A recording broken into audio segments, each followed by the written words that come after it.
no me fue difícil escoger un tema porque, no sé, yo calculo que a muchos de mis hermanos le debe pasar que es como que cuando uno lee la palabra de Dios buscando un poco de conocimiento de su persona, el Señor es como que resalta específicamente algunos versículos que a uno lo atraen de tal manera que a la hora de un compromiso de tomar un mensaje, se nos hace un poco más fácil, o para usarlo para el ministerio que sea para la gloria del Señor. Y la verdad que yo tuve un encontronazo en el libro de Miqueas, específicamente con el capítulo 6, y quería hacer un breve resumen de este libro y compartir específicamente, ya que el libro de Miqueas, el mensaje se centra en el capítulo 6, el versículo 6, entonces quería compartir lo que pude apreciar de la palabra y que fue sin duda alguna bendición para mí y espero también lo sea para ustedes. Bien, como dije, estamos hablando del libro de Miqueas. Eh, este libro es un libro lindo, muy precioso. Me gustó mucho poder sumergirme y estudiar un poquito más en profundidad lo que la palabra del Señor enseña en este libro. Y bueno, le quería compartir justamente. Voy a hacer un pequeño resumen para después centrarnos dentro del capítulo 6, los versículos del 6 al 8, que como dije recién. Resumen del libro de Miqueas. Bueno, el significado del nombre Miqueas es, en el idioma original, es como Jehová. Es un profeta del reino de Judá, que profetizó la segunda mitad del siglo 8 a.C. y su ministerio abarcó los reinados de 3 reyes, que los estudiamos ya hace 2 años más o menos. El rey Jotam, del 750 al 731 a.C., del rey Acaz, del 731 al 715 a.C., y de Ezequías, del 715 al 686 a.C. Miqueas es contemporáneo de los profetas Isaías, Oseas y Amós. Y una particularidad a la hora de estudiar es que en un comentario encontré que Miqueas no debería ser confundido específicamente con el hijo de Imlá, que tiene exactamente el mismo nombre. Esto está en Primera de Reyes 22:8, como para tener una referencia, ya que el hijo de Imlá vivió 100 años aproximadamente antes que Miqueas, que el profeta. Miqueas fue citado por el Señor de Mateo capítulo 10, en el versículo 35 y 36. Específicamente lo que cita el Señor es el pasaje de Miqueas 7, versículo 6, y muy probablemente el versículo 6, 8 sea el más importante de su profecía. No es casualidad que, que me haya alumbrado tanto, que me haya llamado tanto la atención, como seguramente a muchos de ustedes. Así que es por eso la necesidad y quería compartirlo tanto con ustedes por el bien que hizo. El tema del libro, todo completo, trata de injusticias sociales, de corrupción religiosa, de juicio y bendiciones futuras. El libro se puede dividir en 3 partes, ¿sí? La primera es el capítulo 1 y 2, la segunda el capítulo 3 al 5, y la tercera el capítulo 6 y 7. Y cada división tiene la particularidad de este libro que esta división se puede observar con un verbo específico, el verbo oír. Esto lo podemos notar en los versículos 1, capítulo 1, versículo 2, primera división, en el capítulo 3, versículo 1, segunda división, y en el versículo 1 del capítulo 6, es la tercera división. La primera parte se comunica una clara reprensión de los pecados del pueblo, ¿sí? Como dijimos recién en capítulo 1 y 2. La segunda parte es el anuncio del castigo, capítulo del 3 al 5. Y en la tercera parte, las promesas de bendiciones mesiánicas, y esto es específicamente para el pueblo hebreo en el milenio. Resumen del libro. Se podría decir que es una clara revelación del Dios eterno y soberano, por sobre todas las cosas incluyendo el tiempo, ya que a través de su intervención divina, Él traerá juicios sobre los pecadores como bendición sobre aquellos que se arrepienten y le obedecen. Como resumen del capítulo 6, podríamos tener 3 puntos allí: la división en la primera acusación de Dios, que es desde el versículo 1 al 5, la respuesta del pueblo, que es del versículo 6 al 7, y una segunda acusación del Señor del versículo 9 al 16. Si ustedes hacen la suma, evidentemente les está faltando un versículo, que es el 8, es el donde vamos a centrar y vamos a estudiar mejor. Las acusaciones que se denuncian, claramente el Señor está denunciando corrupción y contaminación, hipocresía religiosa y desobediencia por sobre todas las cosas. Quisiera analizar con ustedes el versículo 6 y 7. Vamos a empezar por el 6. En este versículo, hermanos, vamos a leerlo para poder interpretarlo bien. Dice así la palabra del Señor, capítulo 6, versículo 6. ¿Con qué me presentaré ante Jehová y adoraré al Dios Altísimo? Me presentaré ante él con holocaustos, con becerros de un año. Y el versículo 7 dice, ¿se agradará Jehová de millares de carneros o de 10.000 arroyos de aceite? ¿Daré mi primogénito por mi rebelión, el fruto de mis entrañas por el pecado de mi alma? Hermanos, al leer aquí,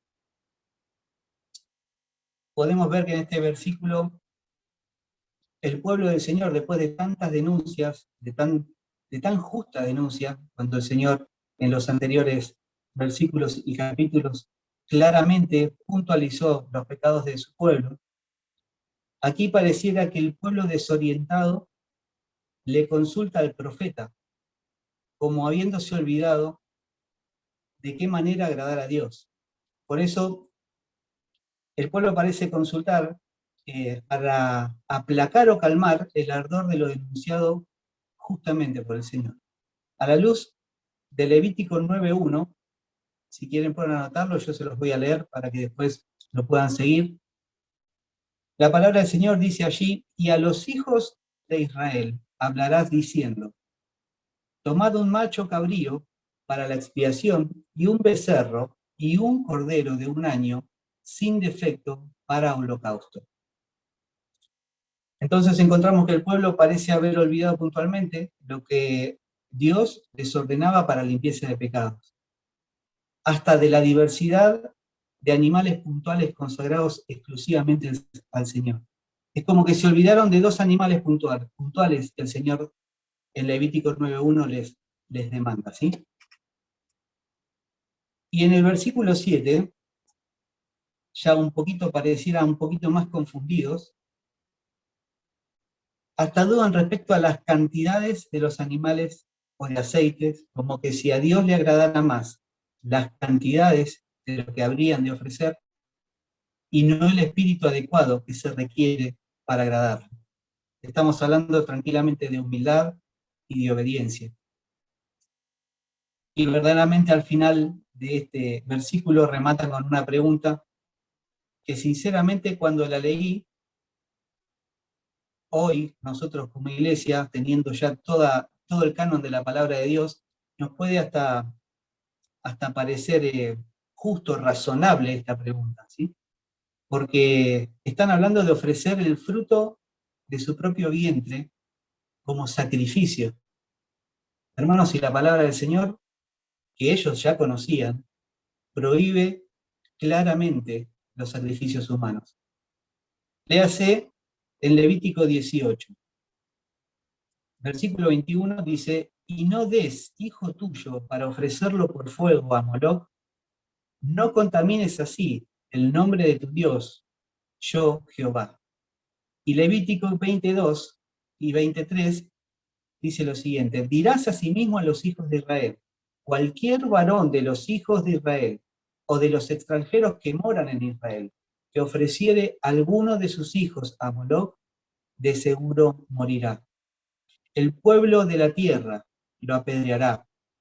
Versículo 3 dice, y yo pondré mi rostro contra el tal varón, y lo cortaré de entre su pueblo, por cuanto dio de sus hijos a Moloc, contaminando mi santuario y profanando mi santo nombre. Claramente Dios prohíbe, bajo pena de muerte, los sacrificios humanos. Y es un pensamiento que el pueblo había adquirido justamente por contaminación y por influencias de los pueblos paganos idólatras, que ya se habían metido justamente en el pueblo de Dios. Y inmediatamente para analizar, en el versículo 8, que es el centro del mensaje, podemos decir que la acción inmediata del profeta, después de escuchar estas preguntas, fue inmediato una exhortación. Dice así el versículo 8. Oh hombre, aquí pongo una pausa para comentarles que el oh hombre, el hombre escrito aquí en el original, hace alusión a el nombre de Adán, por lo cual aquí estamos hablando de que el profeta, trayendo el mensaje del Señor, se incluye allí como destacando la vulnerabilidad, la naturaleza pecaminosa del hombre. Dice, oh hombre, Él te ha declarado lo que es bueno. ¿Y qué pide Jehová de ti? Solamente hacer justicia y amar misericordia y humillarte ante tu Dios. Como dije, la acción del profeta es la exhortación al volver a la ley desde la integridad del corazón de cada uno del pueblo de Dios, fundamentado en el arrepentimiento. Y claramente para arrepentirse se necesita humildad. Voy a citar Deuteronomio 10:12 para poder también traer luz desde versículos que encontramos en la Biblia, que son muy similares y que tienen el mismo fundamento, sin duda alguna. Uno está en Deuteronomio, por lo cual, de los primeros libros del Pentateuco, y la otra es una enseñanza y una denuncia del Señor Jesús, que ya lo tenemos en el Evangelio de Mateo. Leo Deuteronomio 10:12. Ahora pues, Israel, ¿qué pide Jehová tu Dios de ti? Sino que temas a Jehová tu Dios, que andes en todos sus caminos, y que lo ames, y sirvas a Jehová tu Dios con todo tu corazón y con toda tu alma. Curiosamente el Señor Jesús menciona también y denuncia y enseña exactamente lo mismo que Miqueas está diciendo y lo mismo que dice Deuteronomio 10. Leo Mateo 23. Ay de vosotros, escribas y fariseos, hipócritas, porque diezmáis la menta y el eneldo y el comino, y dejáis lo más importante de la ley, la justicia, la misericordia y la fe. Esto era necesario hacer sin dejar de hacer aquello. Hermanos, así como lo podemos contemplar en el Pentateuco, como lo podemos contemplar en el libro de Miqueas, como lo podemos contemplar en el Evangelio de Mateo, en esta enseñanza del Señor, claramente no hay manera alguna de agradar a Dios sin fe, sin la condicionante que Él mismo ha comunicado en su palabra. El mensaje, al ponerle un nombre, la verdad que estuve dando vueltas y fui lo más resumido posible. No es que no me haya esmerado, pero había una particularidad en lo que estamos leyendo, y que aquí habla de tres condiciones que el Señor deja bien expresado en su palabra. Son tres condiciones, son tres personas y son tres pueblos que pueden asumir el compromiso ante esta enseñanza en la palabra del Señor. Vamos con las tres condiciones, lo acabamos de leer. Lo que Dios pide. Primero pide hacer justicia. Estamos hablando de un verbo hacer que habla de obras.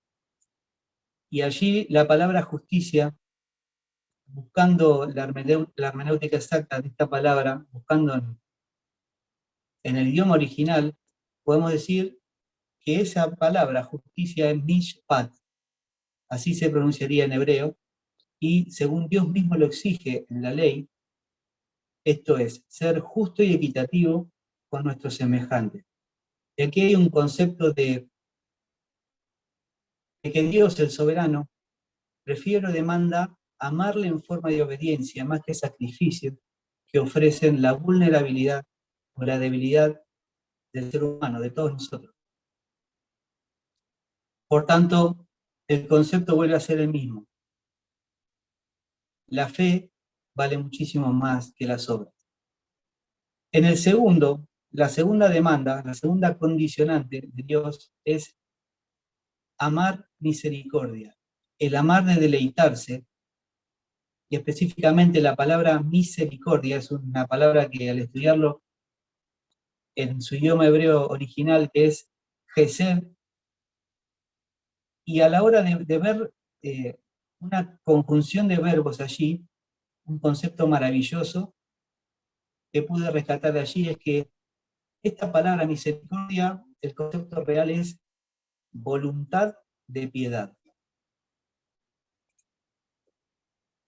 Amar fielmente pese a la condición del ser humano, pese a su condición pecaminosa. Esto es maravilloso al poder contemplar que Dios, en la gracia, Dios sabe que el hombre es culpable. Y, y es claro, porque gracia es don, regalo inmerecido. Mas aquí en la misericordia de Dios es que pese a que el hombre es culpable, Él quiere, tiene voluntad propia de piedad para con él. Por eso el Señor nos ama aún desde aquel tiempo y hasta hoy, y pretende de que todos podamos entender esto y arrepentirnos, y buscarle y volver a Él. La tercer condicionante es humillarte. En hebreo sería tzaná, y acá es algo muy lindo poder apreciar que aquí dice humillarte ante tu Dios. Y en el original esto puede decir humillarte para andar con tu Dios. El concepto es volverse humilde, aceptar su voluntad en la propia vida de cada uno, y esto resalta la dependencia absoluta del Señor. Más allá de cuánto podamos lograr según nuestras propias fuerzas, y claramente habla de una fe práctica, de una fe continua, de una fe del día a día, como hoy escuchamos en la reflexión de Franco también. Hablamos de tres condicionantes. Ahora vamos a hablar de tres personas que podemos encontrar en este mismo mensaje también. Uno es un juez justo, el único juez justo. Y la Biblia lo enseña claramente. El juez justo es el Dios Padre, Jehová de los ejércitos, quien está sentado en su trono y por quien todas las cosas se sostienen. Solo Dios dispone de justicia santa, y esto es una perfección comunicable del Altísimo. Él es el mismo y eterno Dios, quien la comunica en su palabra Biblia. Romanos 6, versículo 23a. Porque la paga del pecado es muerte. Hermanos, esto es más que claro, que el que da las condiciones es el que ya dejó bien claro desde el principio de la Biblia y mucho más claro al final de este libro maravilloso, o de esta biblioteca maravillosa, cuál es su justicia, que Él es un Dios soberano, justo, santo, y que no hay quien como Él. La segunda persona que podemos ver, yo le puse que es la misericordia hecha hombre. ¿Y quién no más? ¿Quién sino que su Hijo amado, el Señor Jesucristo? Jesucristo solo Él reveló la voluntad de piedad de Dios para con los hombres. al venir al mundo en condición de siervo para pagar la deuda que la humanidad no podía, saciar la justicia divina. Vuelvo a leer Romanos 6, 23, pero todo completo. Porque la paga del pecado es muerte, más la dádiva de Dios es vida eterna en Cristo Jesús, Señor nuestro. Y la tercera persona que podemos ver en este pasaje es ni más ni menos que el Espíritu Santo. Es por quien podemos vivir por la fe. Dijo el Señor Jesús en Juan 16, versículos 7, 8, 9, 10 y 11, los leo. Pero yo os digo la verdad, os conviene que yo me vaya, porque si no me fuera, el Consolador no vendría a vosotros, mas si me fuere, os lo enviaré. Y cuando Él venga, convencerá al mundo de pecado, de justicia y de juicio. De pecado por cuanto no creen en mí, de justicia por cuanto voy al Padre y no me veréis más, y de juicio por cuanto el príncipe de este mundo ha sido ya juzgado. El Señor claramente aquí está enseñando que el único que puede convencer de pecado y llevarnos a sus pies es la tercera persona de Dios, en su santo y bendito Espíritu. Por tanto, el mismo Espíritu del Señor es quien nos hace aceptables a Dios por su obrar, en quien deposita su fe en la obra eterna del Cordero de Dios, que quita el pecado del mundo, del Señor Jesús, sobre la cruz del Calvario. Y lo tercero que vamos a ver son tres pueblos quien claramente van a enfrentar esta realidad que el Señor está exigiendo aquí. Los tres pueblos son Israel, el pueblo escogido, como la Biblia lo enseña, el pueblo de Dios, quien aún vive según las obras de la ley, ignorando o negando el evangelio de salvación por medio del Mesías. Esto es una clara realidad del pueblo hebreo, pasado todos los años que han pasado y sigue en esta misma condición, creyendo que por obras se justificarán delante de Dios. En segundo lugar, podemos ver la iglesia del Señor. La iglesia son algunos judíos que eran judíos en un momento como gentiles, es la suma de ambos pueblos, pero creyentes. Y esta suma de pueblos hace a la iglesia del Señor, quien debe velar por no ser contaminada por este sistema mundano, por las falsas doctrinas, por la tibieza de espíritu y la apostasía, guardando fielmente el legado de su Señor al predicar su evangelio, guardando fielmente el legado de su Señor al predicar el evangelio. Voy a leer Marcos 16, lo sabemos prácticamente de memoria, pero es necesario volver a entender este concepto. Marcos 16, capítulo 15 y 16. Y les dijo, id por todo el mundo y predicar el evangelio a toda criatura. El que creyere y fuere bautizado será salvo, mas el que no creyere será condenado.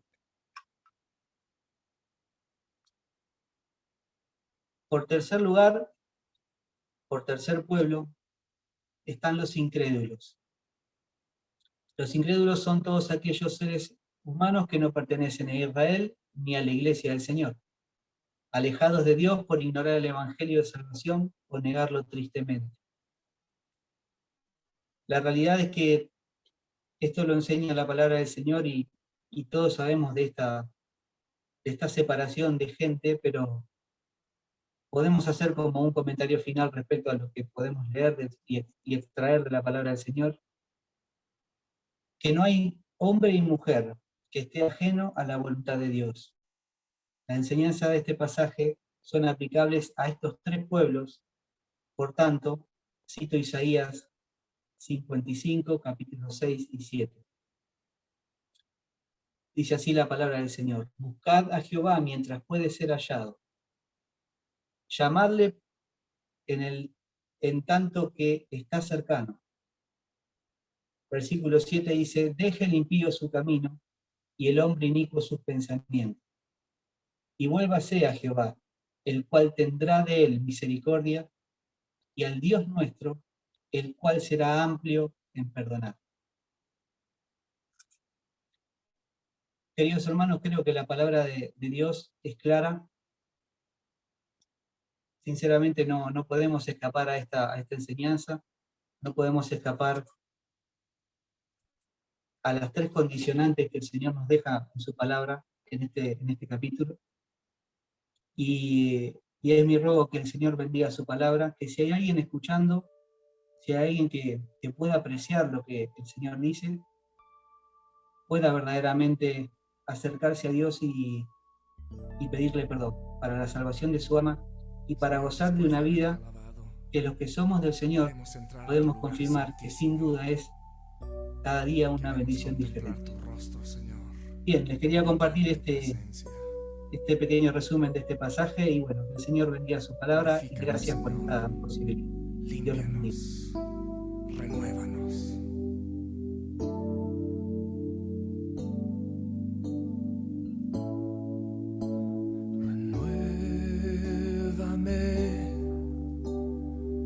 Señor Jesús, ya no quiero ser igual. Renuévame, Señor Jesús, pon en mí tu corazón. Porque todo lo que hay dentro de mí necesita ser cambiado, Señor. Porque todo lo que hay dentro de mi corazón necesita más de ti.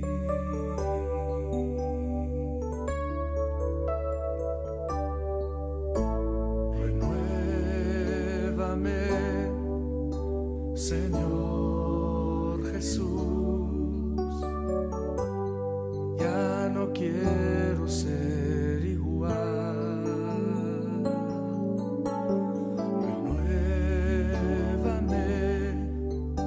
Señor Jesús, pon en mí tu corazón,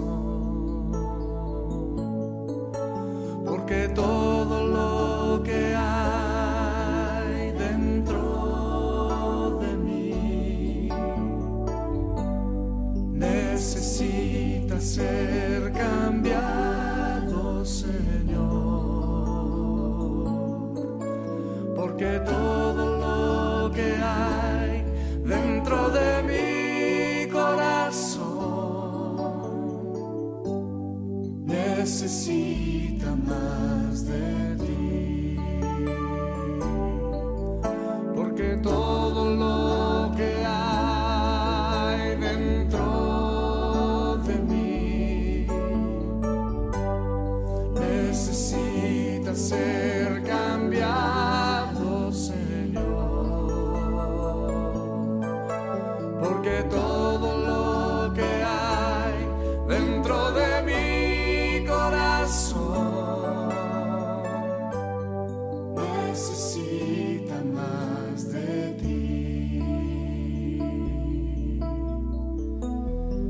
Necesita más de ti. Necesito